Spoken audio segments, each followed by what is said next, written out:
Hello there, grade 8 learners. Welcome back to another episode of Learning Mathematics here at FB Life Valenzuela, where there will be a lot of fun, learning, and challenges along the way. But you don't have to worry, because I'll be here for you. This is Ma'am Wendy, your mathematics learning guide.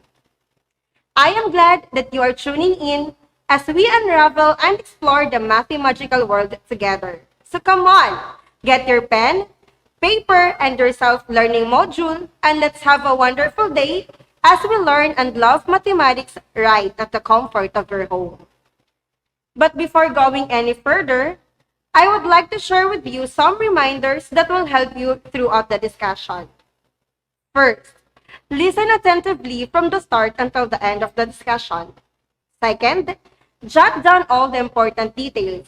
And lastly, raise questions you may have or leave it in the comment section. There are teacher moderators that will serve and filter your comments. Today, we will develop our solving skills in mathematics as we about to solve corresponding parts of congruent triangles. Are you ready? Then let's get it on. At the end of this episode, here are your key takeaways. Solve corresponding parts of congruent triangle. So what are you waiting for? Get ready to witness what Valenzuela Life, the Valenzuela City Streaming School, can do for you. To begin with, let's have some sort of backtrack from our previous lesson by answering the activity entitled Show What You Know. This activity will serve and test your prior knowledge about the previous lesson. In this activity, you will simply identify which congruence postulate or theorem satisfies the given figure. And we have four choices.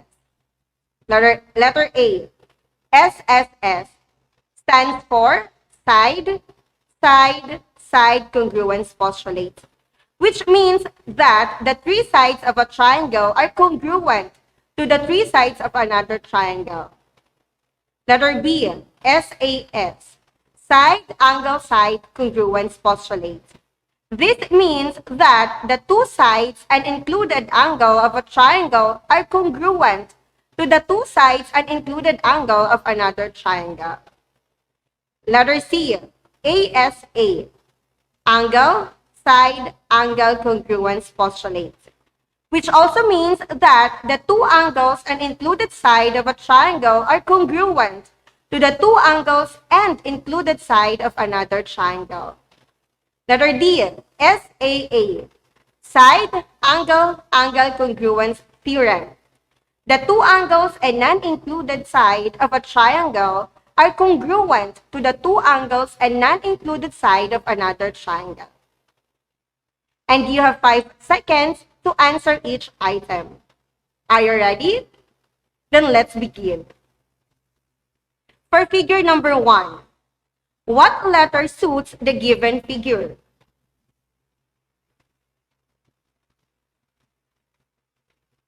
Time's up. The correct answer is letter A. Awesome! You got it right. Number 2. What do you think is the correct answer?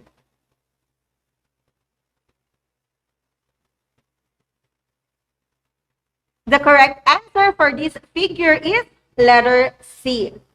Always remember that vertical angles are congruent. Number 3. What will be the correct answer?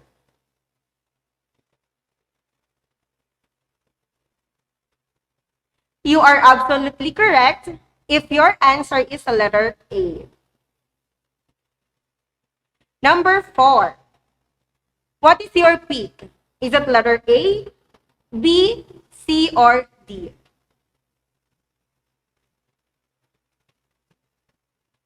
Come on, show me your answers. And the answer is letter C. Number 5. Are you getting used to the figures? If yes, what do you think is the correct answer for this?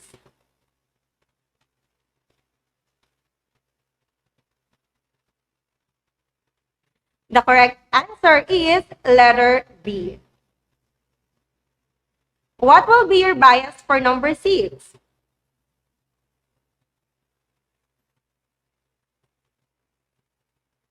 And the answer is letter D. This is quite easier. So what do you think is the correct answer, class?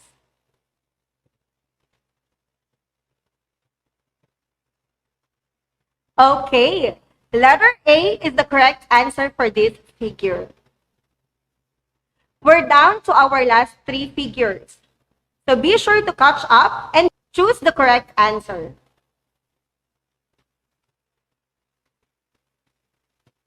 And the answer is correct, letter A. What is the correct answer for this figure?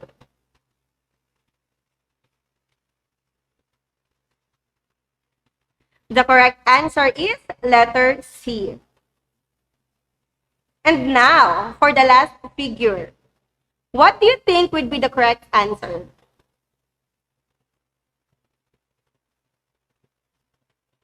The answer for our last figure is letter A.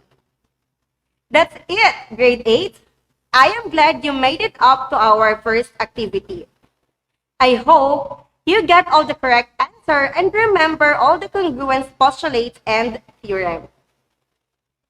Before proceeding to our main topic, I have one question for you. When we can say that the 2 triangles are congruent? Any idea, class? Okay. By tracking back to the previous lesson, we have learned that the 2 triangles are congruent when their corresponding sides are equal in length and their corresponding angles are equal in measure. When we say corresponding parts, these are the parts of congruent triangles that match after it is translated, rotated, or reflected. Let me give you an example. In the figure, triangle ABC is congruent to triangle FDE. In this case, we can easily identify the corresponding angles, since the given is in symbolic form. This means that their corresponding angles and sides are equal. But when the given is in word congruent or in verbal form, for example, triangle ABC is congruent to triangle FDE. This means that the 2 triangles are not necessarily congruent. Therefore, the corresponding angles are angle A is congruent to angle F. Angle B is congruent to angle D. And angle C is congruent to angle E. Since angle A is congruent to angle F, we can conclude that the measure of angle A is equal to the measure of angle F. Same with the respective corresponding angles. Measure of angle B is equal to the measure of angle D, and measure of angle C is equal to the measure of angle E. On the other hand, the corresponding sides are the line segment AB is congruent to the line segment FD. Line segment BC is congruent to the line segment DE. And line segment AC is congruent to the line segment FE. Since they are congruent, therefore, AB is equal to FD. BC is equal to DE, and AC is equal to FE. If 2 triangles are congruent, then their corresponding sides and angles are congruent. Therefore, triangle ABC is congruent to triangle FDE, since their corresponding sides and angles are congruent. This time, we will solve now corresponding parts of congruent triangles. We have example number 1. Given, triangle DOG is congruent to triangle CAT. Find the measure of angle G if angle C is 60 degrees and angle A is 73 degrees. Before we can find the measure of angle G, We need to solve first the measure of the corresponding angle of angle G. And what do you think is the corresponding of angle G? The corresponding angle of angle G is angle T. And how to solve for the said angle? Do you have any idea? Alright. By using the three angles of a triangle, which sum is equal to 180 degrees. Therefore, measure of angle C plus measure of angle A plus measure of angle T is equal to 180. By replacement, measure of angle C is 60 plus measure of angle A is 73 plus measure of angle T equals 180. 60 plus 73 is 133 plus measure of angle T equals 180. By addition property of equality, adding negative 133 to both sides of the equation, we can now get measure of angle T equals 180 minus 133. Therefore, measure of angle T is equal to 47. Since measure of angle G is congruent to the measure of angle T, the angle G is also 47 degrees. Now, let's have another example. Given triangle BTS is congruent to triangle ILY. Solve for the value of x. From the given figure, angle B is 59 degrees, angle T is 89 degrees, and angle Y is 2x degrees. To find for the value of x, we need to solve first for the angle S, which is the corresponding angle of angle Y. So we have measure of angle B plus measure of angle T plus measure of angle S is equal to 180. Substitute the given. The measure of angle B is 59 plus the measure of angle T is 89 plus measure of angle S equals 180. Then we have 148 plus measure of angle S equals 180. Applying addition property of equality, we can now have measure of angle S is equal to 180 minus 148. And 180 minus 148 is 32. So the measure of angle S is 32. Now, we can find the value of x because we already have the measure of angle S. Since angle S and Y are congruent, then the measure of angle S is equal to the measure of angle Y, since corresponding angles of the triangles are congruent. We have 32, the measure of angle S, equals 2x, the measure of angle Y. By using division property of equality, we will divide both sides by 2. So 32 over 2 equals 2x over 2. And 32 divided by 2 is 16 equals 2x divided by 2 is x. Applying the symmetric property, it can be rewritten as x is equal to 16. Now let's proceed to example number 3. Triangle HAR is congruent to triangle LEM. Find the value of n. To find for the value of n, we need the measure of angle M, since it has variable n, which is our task to solve for. And the corresponding angle of angle M is angle R, since again, corresponding angles are congruent. Then angle R is congruent to angle M. Therefore, the measure of angle R is equal to the measure of angle M. By substitution, measure of angle R is equal to 50 equals 2n plus 10, the measure of angle M. By addition property of equality, Add negative 10 both sides of the equation to eliminate 10 in the right side. Hence, the equation will be 40 equals 2n.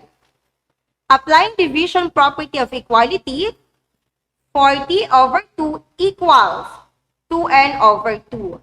And 40 divided by 2 is 20 equals 2n divided by 2 is n. By symmetric property, it can be rewritten as n is equal to 20. As we go deeper, let's have another example. Triangle GER is congruent to triangle ALD. Side GE is 17, ER is 25, and GR is 11 plus x. AD is 3x minus 13, AL is 2y minus 5. Find the values of x and y. As you can observe, there is no given figure. And to solve for the values of x and y easily, we will draw and label the congruent triangles. And that is our step number 1. Now, it's time to draw the triangles.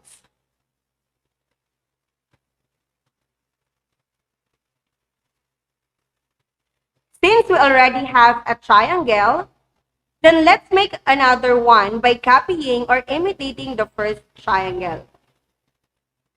It's up to you on how you will make it, as long as the two triangles are equal or they are congruent. Now let's put some label. The first triangle is GER and the other is triangle ALD. Side GE is 17, side ER is 25, side GR is 11 plus x, side AD is 3x minus 13, and side AL is equal to 2y minus 5. For our step number 2, solve for x. We will use the sides that has a variable x since we need to find the value of x, and that sides are the sides GR and AD. And the said sides are corresponding. Since corresponding sides are congruent, then side GR is congruent to side AD. Therefore, GR is equal to AD.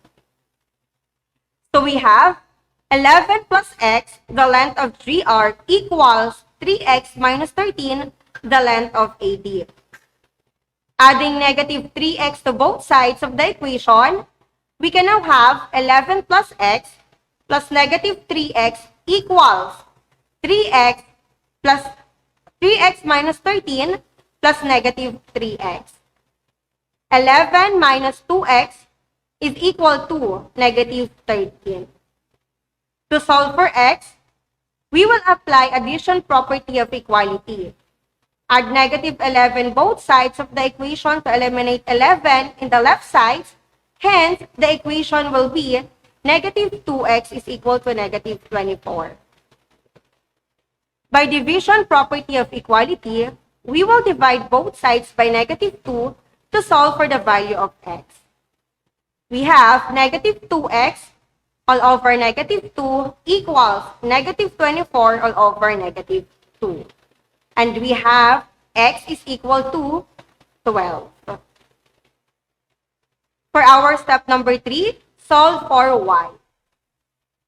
We will use the sides that has a variable y, and that sides are the sides GE and AL. And the said sides are corresponding. Since corresponding sides are congruent, side GE is congruent to side AL. Therefore, GE is equal to AL. By replacement, side GE is 17 equals side AL is 2y minus 5. By addition property of equality, add both sides by 5. We have 17 plus 5 equals 2y minus 5 plus 5. 17 plus 5 is 22 equals 2y. By division property of equality, both sides divide both sides by 2. So we can have 22 divided by 2 is 11 equals 2y divided by 2 is y. Applying the symmetric property, it can be rewritten as y is equal to 11. And now, we are down to our last example. Triangle JKL is congruent to triangle MNP. LJ is equal to 5, JK is equal to 12, PM is equal to 2x minus 3, angle L is 67 degrees, angle K is y plus 4 degrees, and angle N is equal to 2y minus 15 degrees. Solve for the values of x, y, and the measure of side PM, angle K, and angle N. For our step number 1, draw and label the congruent triangles.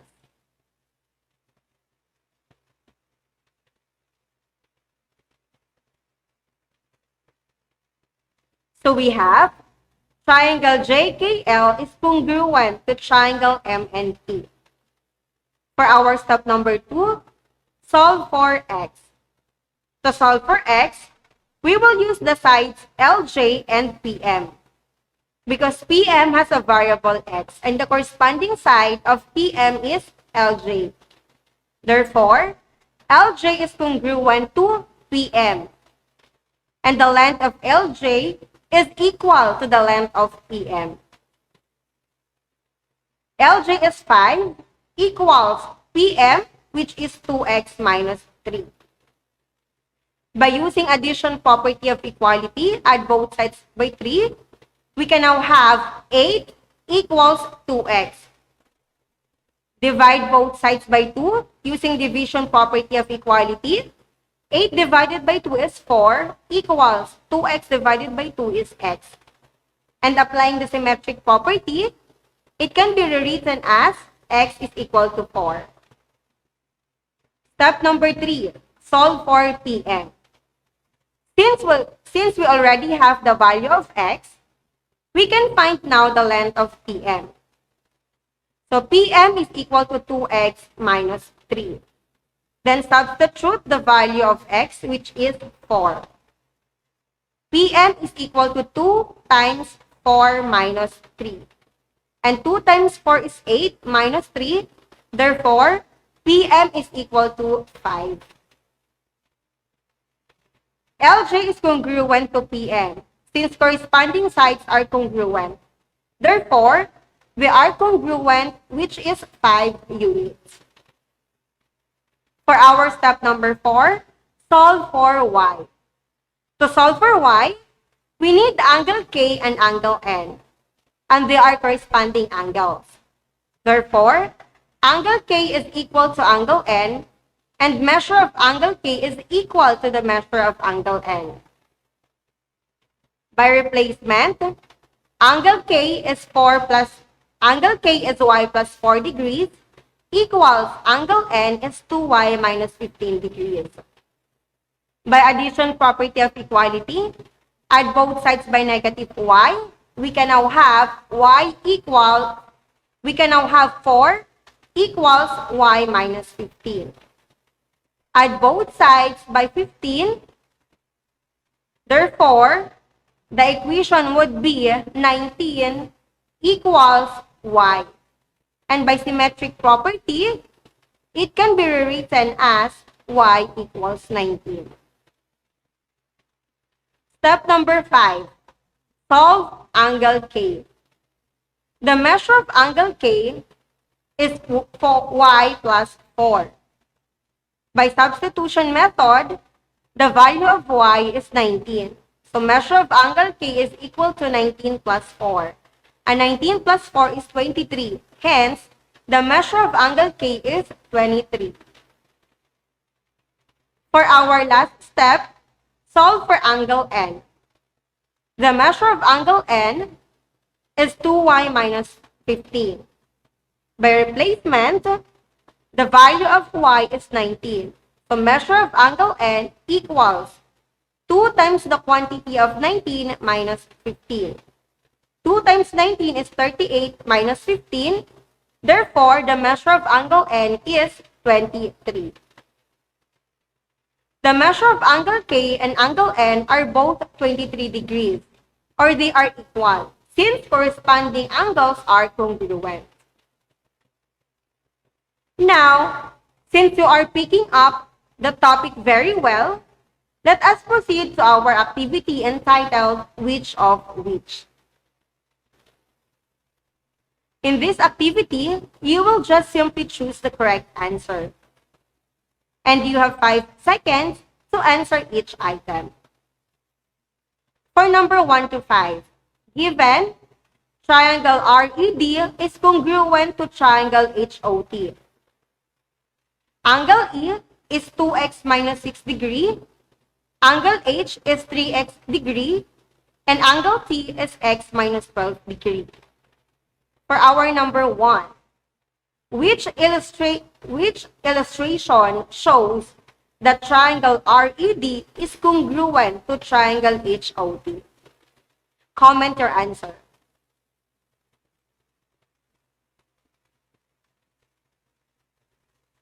And the correct answer is letter A.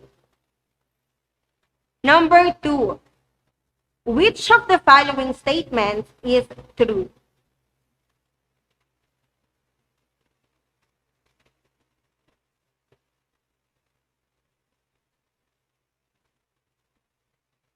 The answer is letter B. Angle E is congruent to angle O. Number 3. Which of the following shows a true statement?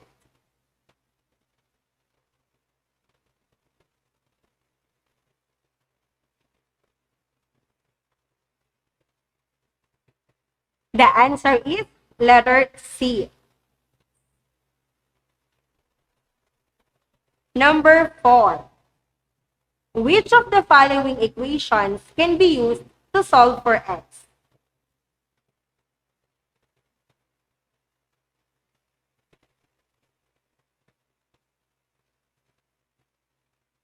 The answer is letter D.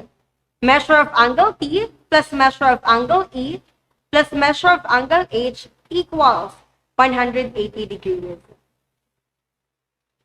Number 5. What is the value of x?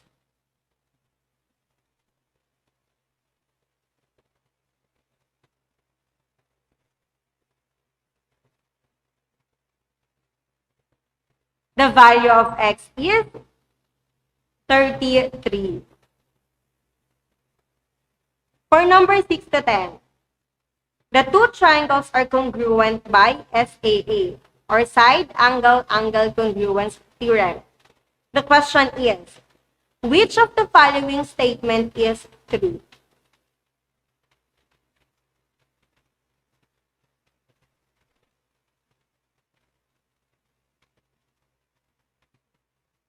The true statement is angle O is congruent to angle E, and the answer is letter B. Number 7. Which congruent statement is true for the given triangles above?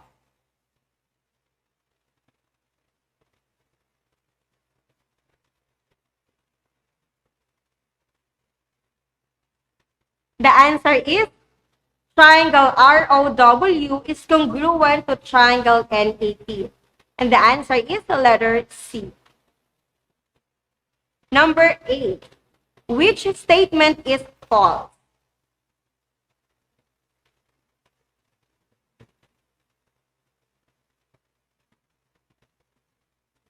The false statement is letter D.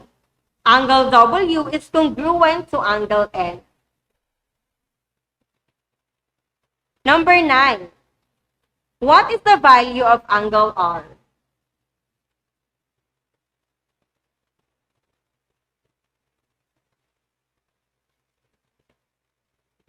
Angle R is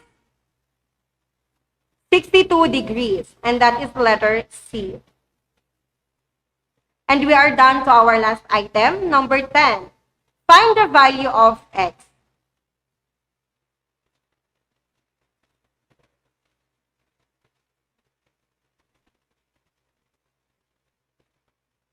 The value of x is 31, and that is letter C.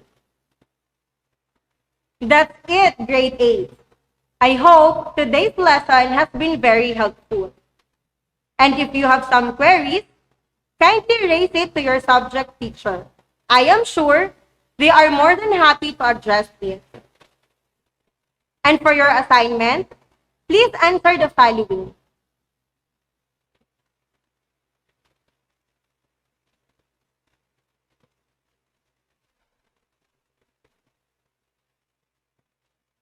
But before we go off air, let me share one of my favorite sayings I hold into as a mathematics teacher and learner at the same time. Be humble, be teachable, and always keep learning. See you again next time as we face and overcome the mathematical challenges ahead.